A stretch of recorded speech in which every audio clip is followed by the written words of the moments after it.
সবাই কেমন আছেন? আশা করি সবাই ভালো আছেন। তো আজকে হচ্ছে আপনাদের সাথে আমার সারাদিনের খাবারের মেনু শেয়ার করব। তো সকালবেলা ছিল খাবারে পেঁপে ভর্তা, আর ছিল আলু আর করলা ভাজা, আর ছিল লাল শাক। তারপর ছিল একটা ডিম ভাজা। এই ছিল আমার সকালের মেনুতে। তো আসলে সকালবেলা এরকম ভাজা, ভর্তা এইসব দিয়ে খেতেই হচ্ছে বেশি ভালো লাগে। তারপর ছিল আমার দুপুরের মেনুতে ছিল ওই যে সকালের যে লাল শাকটা ছিল, ওই লাল শাক ছিল।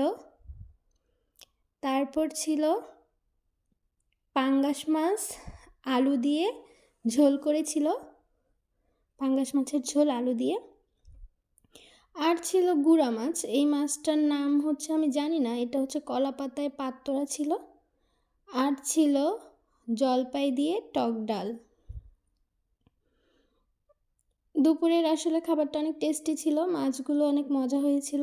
আর হচ্ছে আমি লেজটা খুবই ভালো খাই, মাছের যেই কোনো মাছের লেজ, মাথা এইসব ভালো খাই, ওই জন্য হচ্ছে আমি লেজটাই নিয়ে নিয়েছিলাম।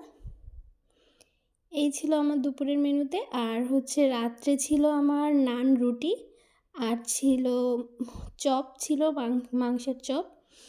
তো এই হচ্ছে আমার রাতের খাবার ছিল।